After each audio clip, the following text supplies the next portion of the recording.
Archie Baribar is one of the remaining original post-EDSA officials of Bacolod City. He has a long relationship with Mayor Evilio Renardia, and there were times that they were on the opposite sides of the political fence. In today's episode of DNX Conversations, Archie Baribar talks about Bing Renardia and the battle royale between him and Albi Benitez. Watch this. And we have Councilor Archie Baribar. Full disclosure, by the way, Councilor Archie is my maninoy or godfather sa kasal. And in 2012, when I went on a fellowship sa Singapore, he was one of those who wrote a letter of recommendation for me. And that letter is still in my files. And I would like to thank him for You that deserve publicly. that. Councilor, first of all, thank you for coming here sa DNX. Yes, maraming salamat mayong adlaw sa aton nga tanan. And if you will permit, after I have done the protocols of alcohol, so that I can connect also with our people, minimum health requirements lang ay may social distancing naman kita, kag may face shield man ako. So maybe I will ask the indulgence of our viewers that Archie Baribar, the author of all this inconvenience, can just lay this aside for a moment. In every rule, there is an exception. Thank you, Councilor. And of course, I will dispense with calling you Manino today. No, of course.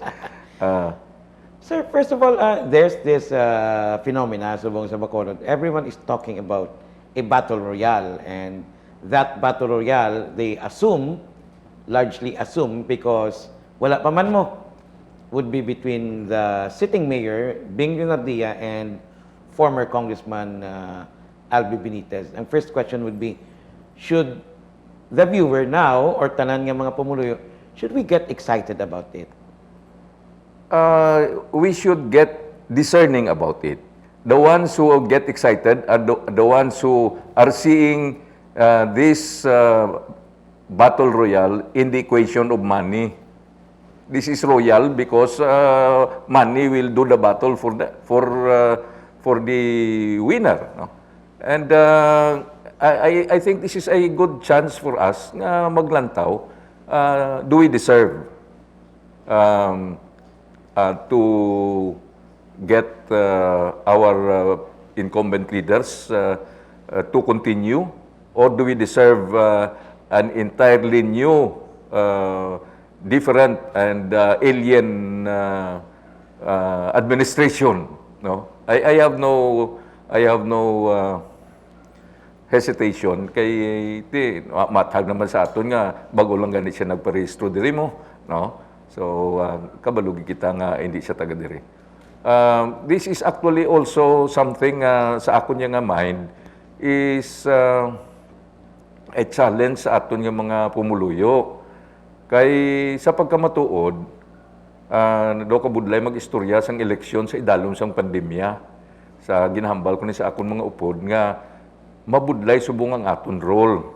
Kay number one, because of the pandemics, hindi kita ka-reach out. Pero ang dako gid is, kita nga mga incumbent, doble ang burden sa aton. Kay hindi ka intindi subong ang aton mga pumuluyo, kunano gid ang aton nga, kunano gid ang paaboton nila sa aton. Number one, ang tanan naton nga himuon diri subong sa idalom sang pandemya, kulang ini. Bangod kay hindi kita kan hindi mangani kung nano ining pandemya. Kag bangod kay kulang ini, ang lantaw isang tao, sang kulang hindi kay kulang kundi sala. So may sa napulo mo ka ginhimo, 8 ang eksakto, ang ikasyam kulang, ang isabi hatag ta nga sala na kay tiway man sang perpekto, pero ang kulang nimo sala. So kung gridan ka, hindi kay 8 out of 10, kundi failure. So that kind of situation, which is amplified by the loss of the economic inconveniences and situations ang atong mga pumuluyo, kabudlay ka mag-istorya sa ila, kabudlay ka mag-kumbinser actually sa ila, nga kinanglan ang aton nga barko nga area subong sa idalom sang krisis kay may bagyo sa tunga sara kita sa tunga sang lawod, ang aton nga kapitan, sigihon naton. Ang mga tripulante naton da, mga konsyal naton nga upod bugsay, sigihon man naton. Galantaw kita iya, nga kinanglan islan tani sila kay mga may sala sila. Di unfair, no? But I am telling this to people close to me nga we have to be ready. Kay ang aton nga mga kay this is an unfair situation. We are being made to or we are being engaged vis-a-vis somebody who has nothing to show. Diba? For example, mahambal kita nga ang nagaluyag nga mag-challenge, hindi kita kahambal nga malain siya nga tawo. Kaysa pagkamatuod, wala man siya sang malain nga ginhimo diri sa Bacolod. In fact, wala gid sa gani sang nahimo. Hindi man kita kahambal nga maayo siya nga tawo. Kay way man siya sang maayo nga nahimo di sa Bacolod. In fact, why gid siya sang nahimo. So, look at this situation. Somebody, incumbent, ang gauge mo sa iya performance. Ang iya action. Ang diri iya sa challenger, ang gauge mo sa iya intention. So where is fairness there? It's AM versus FM. So ang ako niya nga suggestion, kung FM mo lang sila, dito lang sila hampangin sa FM nga ground man hindi na sila magsulod di sa AM. Kay highly unfair. Under this very, very delicate situation nga pandemic, nang ako niya nga lantaw, for all the misgivings of your local incumbent officials, we should give them the doubt nga maka-continue kag mapasurvive ang aton syudad sa idalom sang pandemya.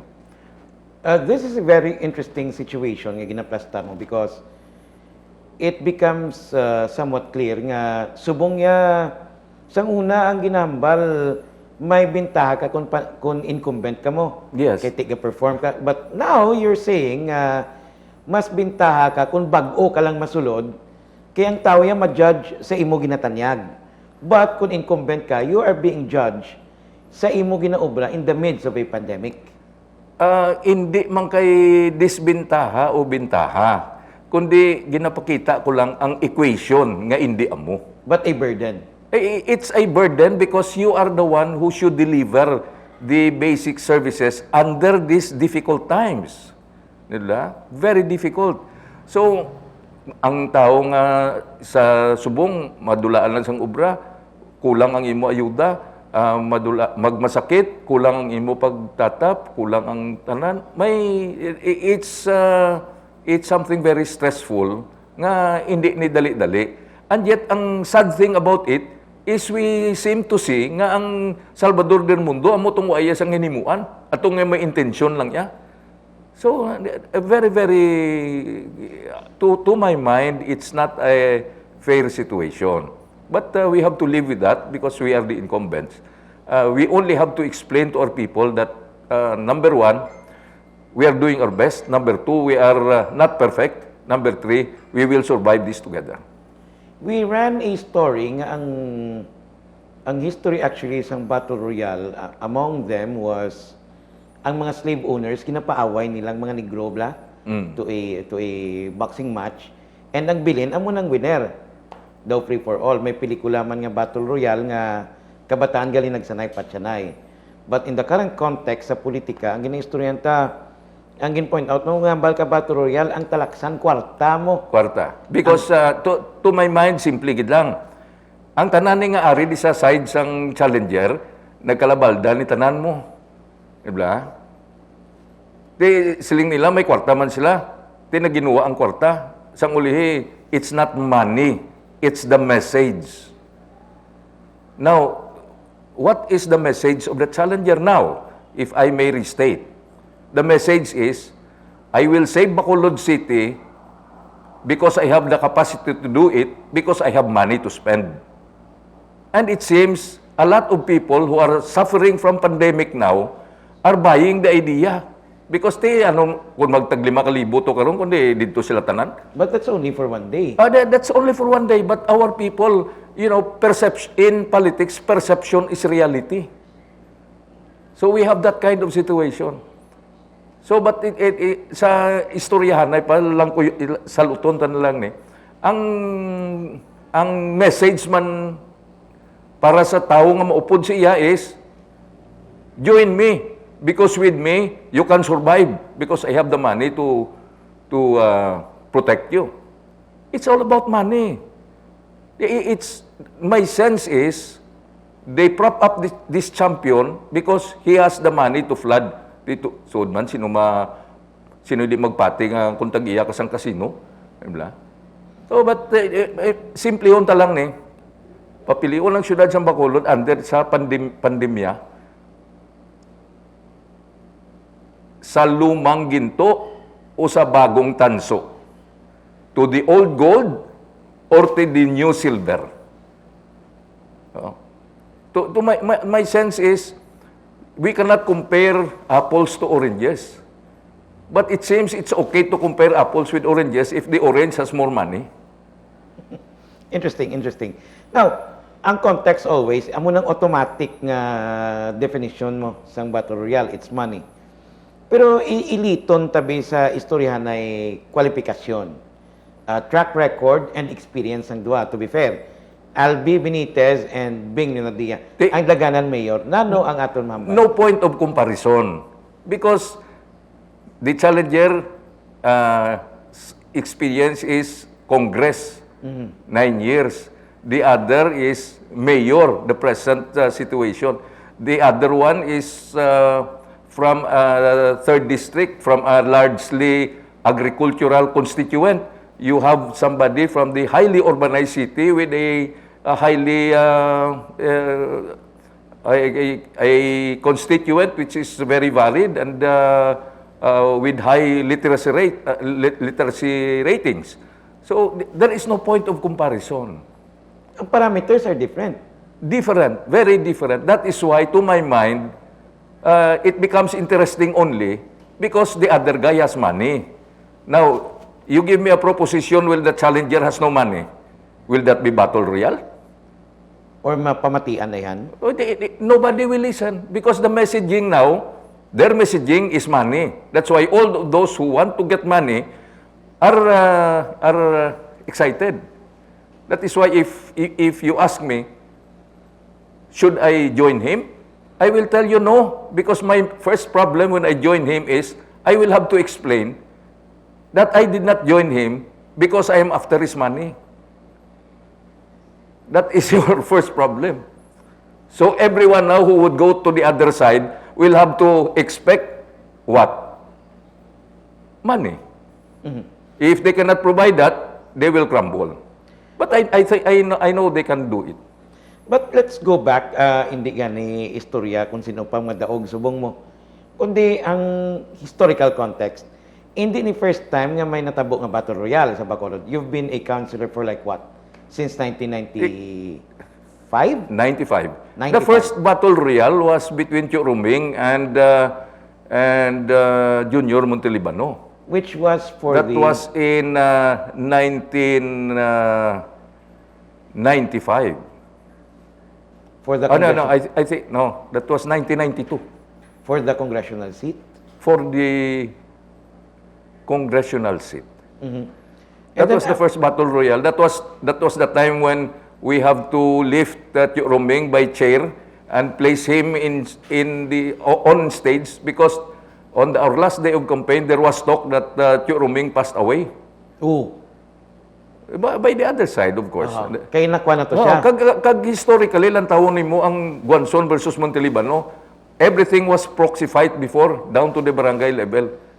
That was the first time that it's Guanzon versus Montelibano face to face. That was the Battle Royale. And both of them are qualified.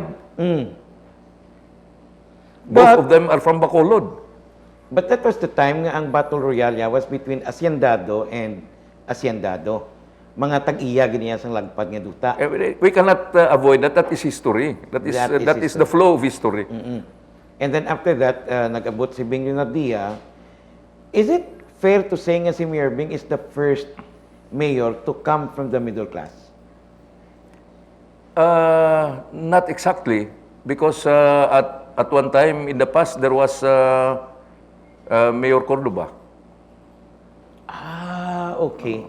Mayor Cordova. Yes. Oo. Okay, but if we go back to history, when you say Battle Royale, ang ginaistoryahan gidya sa una, kwalifikasyon o kung kwarta man? Its capacity, force by force. Its qualification, the resources, the organization. And may natabo man sa una nga may ara man nagdalagan nga damo kwarta. I remember Uso Villanueva. Yeah.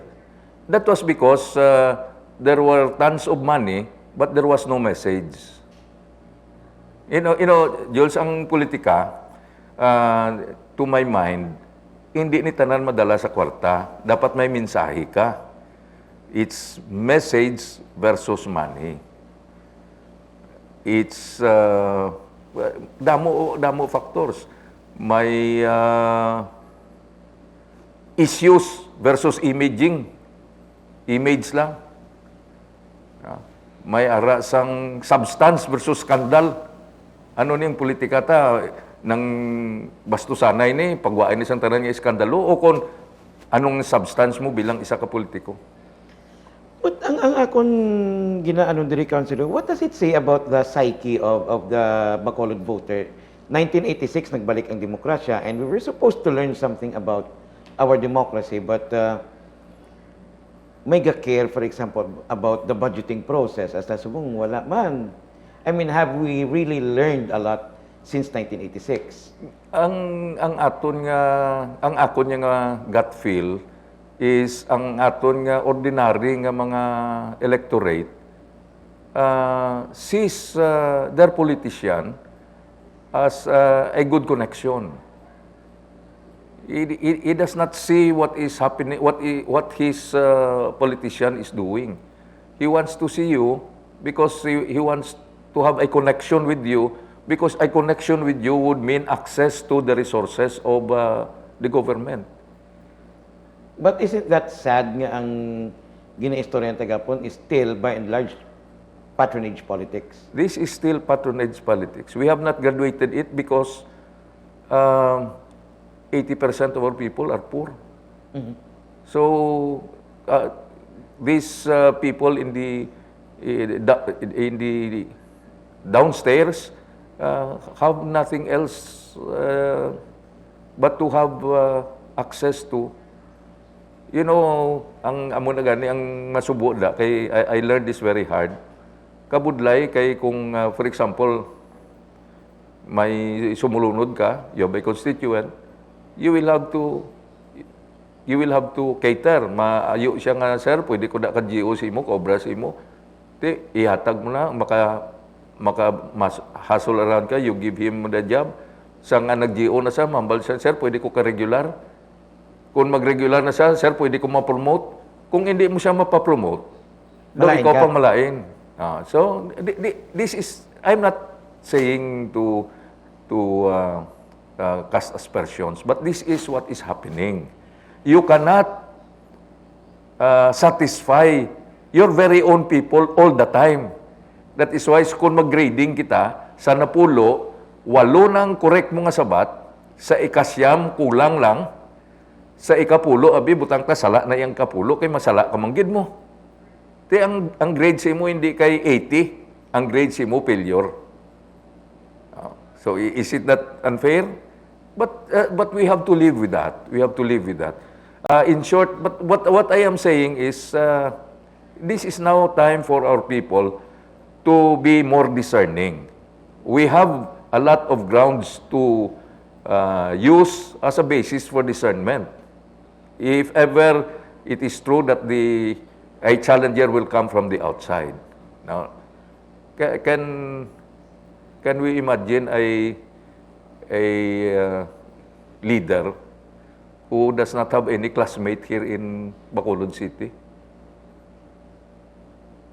Who maybe he has a few relatives, but who would not even know kundi ang purok putli sa barangay 10? Why sa purok Wala putli? purok putli ko. Naglibog manulo ko. But could this also be the reason why, Councilor, nga ang messaging, very simple word, no? Isa lang, change, seems to be resonating among mainly netizens, sabi, social media ang away mong mo. Oo. What do you think? It's not change that is that is in the real sense of the word. It is takeover. Takeover. Takeover. Let us put it this way. They want to enter Bacolod because they want to do something good for Bacolod. They want to make over Bacolod. But in fact, take over ang gusto nila. Why so? Why, hindi nila madaog sibing sa normal nga eleksyon. So, kuhaan nila sang import para nga makadaog. Ang import, hindi lang gali kay taas, hindi lang kay puti, hindi lang kay dako, kundi dalong pabulsa.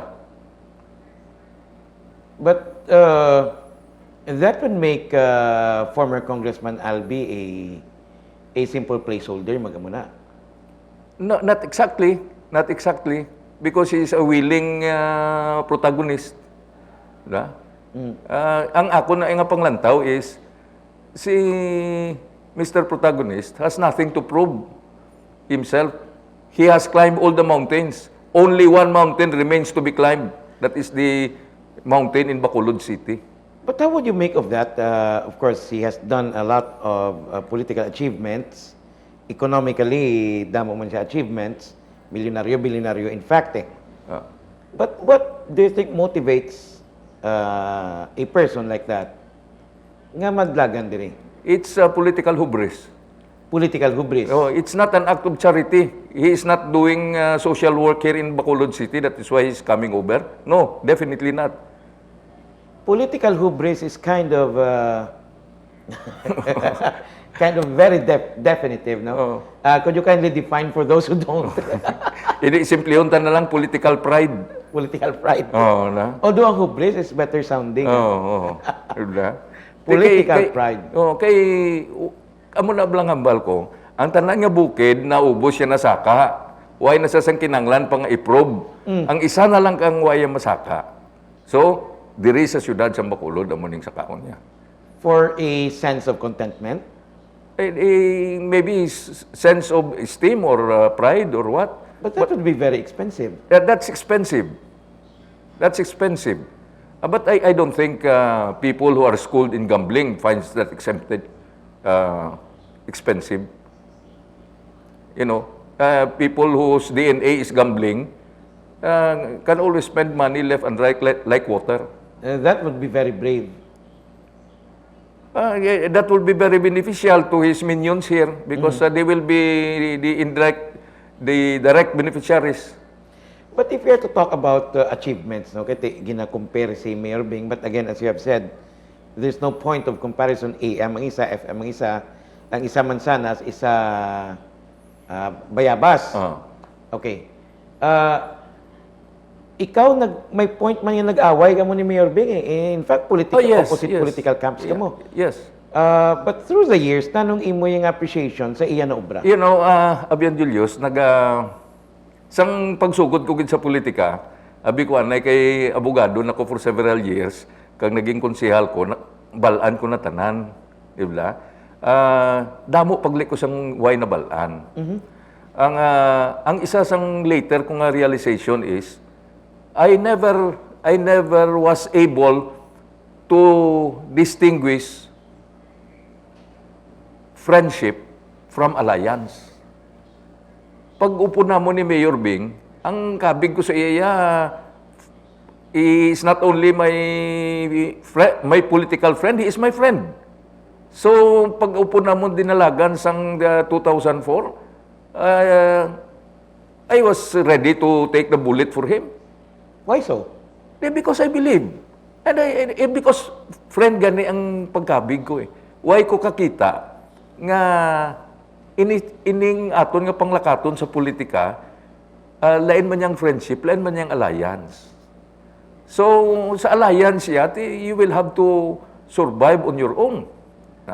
So, sang na-realize ko nga ay man lang gali ko to siya sa iya nga palakat sa una, ang feeling ko nga I was betrayed. Pero in retrospect, siling ko akon man na sala, kay mantiway ko yung ma-define mo. Nga, ang pag-inupdan ay alyansa. Ang amiguhay, lain man na yung amiguhay.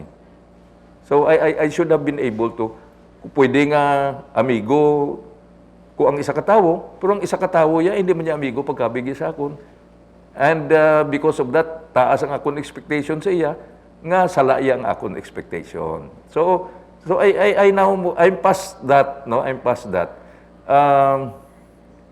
Kaya kadua mo ko na mabalda mo. Ang isa naman, pag sangway na, sa ginkabing ko na siya nga, sangway ko na sa ginkabing amigo ko ang kontraya, amo mangyapon ng tabo sa akong kaya kung man ma-define ang friendship kag alliance. Although we can talk about it endlessly, Oh, no? yes, Ang yes. friendship and alliance. And I know, damo ka, hindi maayo nga experience siya, di ba? Oh, yes. But that's part of growing up. Of course.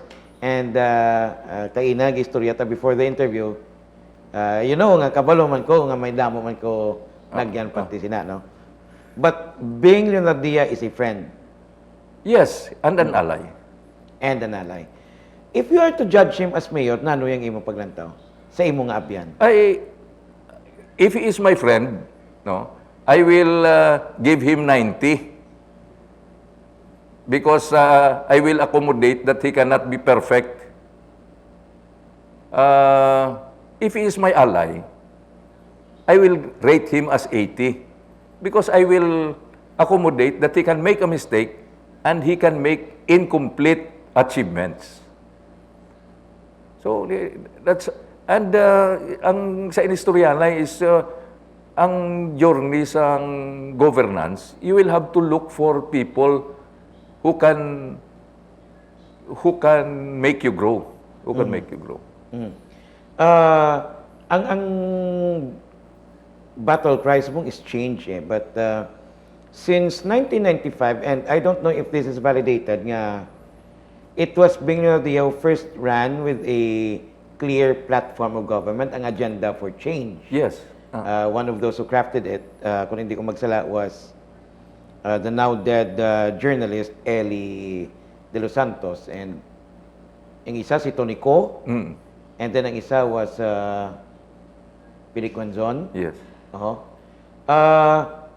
May nagkambyo gin man sa Bacolod since nagtungkol sa 90, that document was drafted 95 during the term when first term ni Mayor. That document had always been presented to our people during elections, re-elections. And I can see changes. I can see changes. Like for example, I was one of those very ardent critic of the government center. But in retrospect, my criticism was based more on alleged overprice, not on the fact that we need a government center in that place where we can be of service to our people. But what do you think of that? You have a mayor nga lain niyang iyang point of view always, no? Nga hindi maintindihan at first sang tao or even sang mga fellow officials siya. How would you describe that kind of leadership? Ang akon nga lantaw si Mayor Bing, not to police chair, no? Pulapis chair. But mabudlay mga kontra o mapirdi si Mayor Bing politically or in a manner of speaking through elections. Why so? Because he has made humility a political virtue. Humility. Pagpakanubo. Pagpakanubo. Kabalo siya mag-adjust. Kabalo siya magdala sang iya mensahe sa pinakanubo nga tao nga maintindihan siya. Kag kabalo siya magkigtungo. Of course, may mga instances nga ang interpretation sa ibang nga tao siya, nagsinuplado siya. But, maybe that is only to protect his office. But that is not his person. I have seen, especially during the pandemic, ngay halos adlaw-adlaw kami sadto sang una, sang first months gid, March, nga naga-inupdanay. Kita ko kung nano ang iyang he cannot understand the problem easily because it's entirely new to all of us. but he sub-sub siya sa trabaho. Him, also the wife and the daughter. Oh, siling ko, hindi mo niya mahimo ya ka inday blande nga pakantuon mo di sa kagpaubrahon man. No? So, you know, that thing, it touched me. It confirmed nga this guy is Because you've seen him up close yes, and yes, personal. yes. Hindi na to ya, kung sa mga istoryanay pa, hindi na to ya put on or kung kuan, mambal ka nga daw pakita lang. No, no. It's not. Yeah. When you see the guy working that close, you will have your own esteem of him. I'll go back to your first statement. Kay tiya mo naman lang ng final part sa ating interview. Hindi kita magpisik-pisik, kundi magpamalandong. Nga dapat mamalandong to subong. Because can you imagine if we have if we allow a leadership as proposed by the challenger, it means that elections in Bacolod City will be forever defined by his money. But I challenge him, leave your money in Victorias, gather all your supporters and tell them, I have no money to give you, but if you really want change, let us do it and sacrifice. Those guys do not know how to sacrifice. That's for Albi Benitez. Ng Bisaya. That's for him and for his fellow supporters. They don't know how to sacrifice. And in fact, they are placing themselves under his shadow because his shadow or the shadow of his money means their survival. Always a pleasure to have you, Counselor. Thank you so much. Thank you. More power to your program, Julius.